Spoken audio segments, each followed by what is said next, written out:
Meningitis. Es una de esas palabras que, sobre todo en un contexto pediátrico, genera una preocupación inmediata, ¿no? Sí, claro. Uno piensa en un diagnóstico terrible, una carrera contra el tiempo. Pero, a ver, ¿qué pasa años, incluso décadas, después de que un país lanza un programa masivo de vacunación contra una de sus principales causas? Esa es la pregunta clave.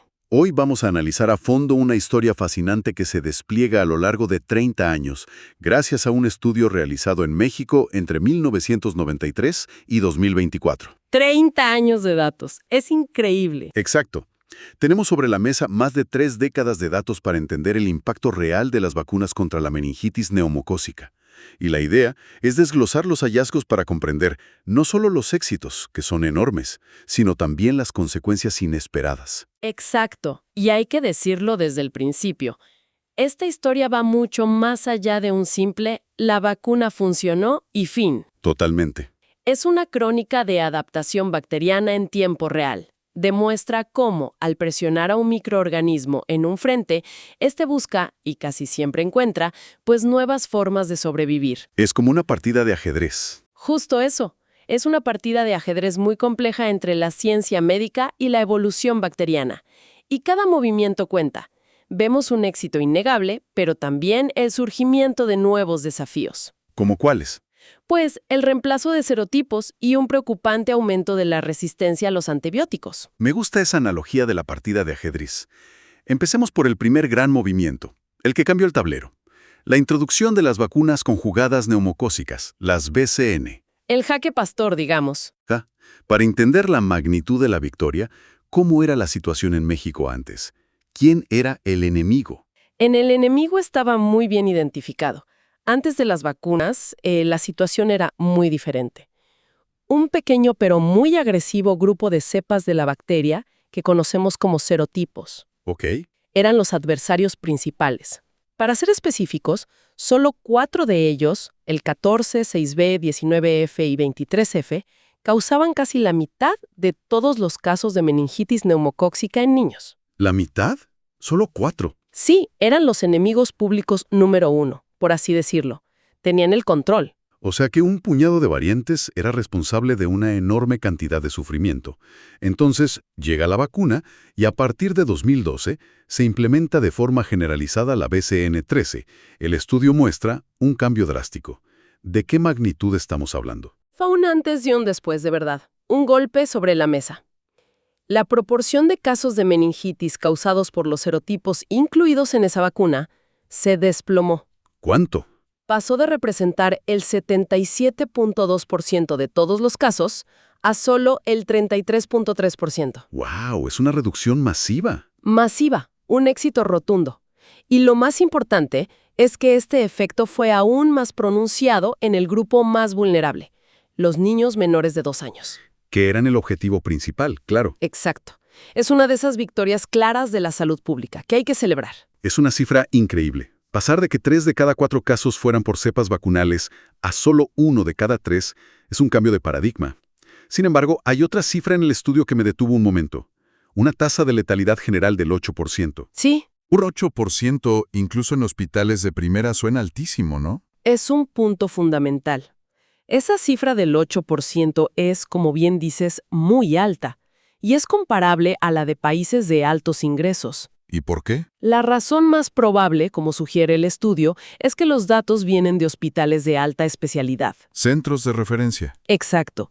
Esto significa que probablemente estamos viendo los casos más graves, pero más importante, nos dice que incluso con la mejor atención médica disponible, la meningitis neumocócica sigue siendo devastadora. Claro. Casi 1 de cada 10 niños afectados en los mejores hospitales no sobrevive. Eso te da una idea del poder de esta bacteria. Entendido. Entonces tenemos esta victoria increíble, sin duda. Pero me pregunto, si la bacteria no desapareció por completo, ¿qué pasó con ella? La naturaleza no suele dejar vacíos. Esa es la pregunta del millón, y es justo donde la partida de ajedrez se pone interesante. A ver. La bacteria no se rindió, hizo lo que cualquier organismo vivo hace, se adaptó. Este es un fenómeno conocido como reemplazo de serotipos. Reemplazo. Sí, es como en un ecosistema. Si eliminas al depredador principal, digamos al lobo, De repente la población de ciervos se dispara, ¿no? Y quizás la de conejos también. Exacto. Otras especies que antes estaban controladas aprovechan ese vacío para prosperar. ¿Y eso fue lo que pasó a nivel microscópico? Al atacar con la vacuna a los serotipos más comunes, los lobos, dejamos el campo libre para que otras cepas, Los coyotes o los zorros. que antes eran raras, comenzaran a ocupar ese nicho. Exactamente. Se abrió una oportunidad y la aprovecharon. Y no es solo una teoría. Los datos del estudio lo muestran con una claridad que, bueno, asusta un poco. Los números confirman esta toma de poder. Totalmente. Los números son increíblemente reveladores. Los serotipos no incluidos en la vacuna pasaron de causar menos del 23% de los casos a ser responsables de 2/3 de todos los casos. ¿2/3? El 66.7% en el periodo más reciente. Es una inversión total del panorama. O sea, ¿un vuelco completo? Un vuelco. Vimos la aparición de serotipos que eran casi inexistentes, como el 23B y el 6C, y un aumento muy notorio de otros, como el 15B. La bacteria, en esencia, cambió de rostro. Entonces, tenemos a los malos conocidos en declive y a estos nuevos adversarios en ascenso. Pero hay un personaje que me llama la atención. Uno que parece no seguir las reglas. El serotipo 19A. Ah, el 19A. Está incluido en la vacuna BCN13, así que debería estar controlado. Pero los datos muestran que sigue siendo un problema. Es como un rebelde. Es el ejemplo perfecto de la tenacidad de esta bacteria. Lo que es fascinante con el 19A es su persistencia. A pesar de estar en la vacuna y de que sí hubo una reducción inicial, logró resistir. No se fue del todo. No solo eso, resurgió con casos reportados en 2023 y 2024. El estudio plantea dos hipótesis. Una es que la inmunidad que genera la vacuna contra este serotipo en particular podría ser menos robusta. Como un punto débil en la armadura. Algo así. Y la otra posibilidad es que las coberturas de vacunación, sobre todo de la dosis de refuerzo, La que se aplica después del primer año. esa misma, que no han sido óptimas. Si muchos niños no reciben ese refuerzo, se crea una ventana de vulnerabilidad que un serotipo tan astuto como el 19A puede aprovechar. Y la historia de este 19A se complica todavía más, porque el estudio lo conecta directamente con la otra gran tendencia preocupante, la resistencia a los antibióticos. Aquí es donde las dos tramas de esta historia convergen en un punto crítico. A ver, El estudio encontró algo que, a primera vista, podría parecer una locura. un momento.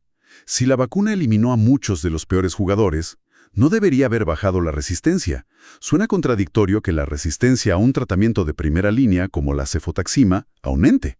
Es la paradoja que revela el estudio, y es una llamada de atención muy seria. La resistencia a la cefotaxima no solo no bajó, sino que subió del 22.8% al 30.4%. ¿Pero por qué? Porque el cambio de guardia bacteriano no fue neutral. Los nuevos serotipos que emergieron para llenar el vacío, como el 15B y el 23B, ya traían consigo mecanismos de resistencia. O sea que reemplazamos a unos adversarios conocidos con otros que venían mejor armados. Exactamente. Ya eso súmale el otro gran contribuyente, el persistente y multiresistente serotipo 19A. El rebelde. El mismo. De hecho, el estudio lo identifica como la cepa con la mayor frecuencia de multiresistencia. Así que tienes a los nuevos resistentes y al viejo conocido que se niega a irse. La combinación es lo que impulsa ese aumento. Esto dibuja un panorama mucho más complejo. Realmente es una carrera armamentista. Hacemos un movimiento con una vacuna y la bacteria hace un contramovimiento. ¿Cuál es nuestro siguiente movimiento? Esa es la pregunta que los autores se propusieron responder. Y la investigación no solo describe el problema, también señala el camino a seguir. La ciencia, por suerte, no se ha quedado quieta. ¿Hay nuevas vacunas? Ya existen. Los investigadores hicieron un cálculo muy interesante sobre la cobertura teórica de estas vacunas más nuevas. ¿Y qué encontraron? ¿Qué tan grande sería la diferencia? La diferencia es abismal. La BCN13 actual cubre teóricamente alrededor de 1/3 de las cepas que causan meningitis hoy en México. 1/3. Ok. Sin embargo, una vacuna más nueva como la BCN20 podría cubrir casi el 60%. El doble. Pasar de cubrir un 33% a un 60% es un salto estratégico gigantesco. Pero, ¿La solución es simplemente ir actualizando la vacuna cada 10 años? Parece un ciclo agotador y muy costoso. ¿O hay algo más? Es una parte crucial, pero no es toda la historia. Y esto es algo que la investigación subraya con mucha fuerza. ¿Qué es? La otra pieza indispensable del rompecabezas es la vigilancia epidemiológica continua. El sistema que recopiló todos estos datos durante 30 años, la red GiveBPVac, es el ejemplo perfecto. ¿Por qué es tan vital? Porque sin esta vigilancia estaríamos navegando completamente a ciegas. Sería como jugar al ajedrez con los ojos vendados. Exactamente. No sabríamos qué serotipos están emergiendo, no entenderíamos cómo cambian sus patrones de resistencia y, lo más importante, no tendríamos idea de qué vacuna nueva sería la más efectiva. Es nuestro sistema de inteligencia, ¿no? Entonces, para resumir este viaje, el programa de vacunación en México ha sido un éxito rotundo para reducir la meningitis causada por las cepas más comunes. Un éxito masivo, innegable, pero al mismo tiempo, ese éxito provocó una respuesta evolutiva en la bacteria. Llevando al surgimiento de nuevas cepas resistentes. Exacto. Y la persistencia de ese serotipo rebelde, el 19A, funciona como una potente señal de advertencia de que la batalla no ha terminado. No podemos bajar la guardia. Me quedo con la idea de que la salud pública no se trata de victorias únicas y definitivas. Para nada. Es más bien un proceso de adaptación y vigilancia constantes. Una negociación permanente con los patógenos. Es la definición perfecta. Y eso nos lleva a una reflexión final que se desprende del estudio. A ver. La investigación se centra en cómo las vacunas modifican a la bacteria, pero menciona de pasada un factor externo, cómo nuestro propio comportamiento influye en esta partida. Específicamente, cómo el uso de ciertos antibióticos durante la pandemia de COVID-19. Claro, se usaron masivamente antibióticos por si había coinfecciones bacterianas. Exacto. Y eso podría estar echando leña al fuego de la resistencia. Es una complicación más. Y plantea una pregunta que va mucho más allá de esta bacteria. Nos obliga a pensar en el futuro.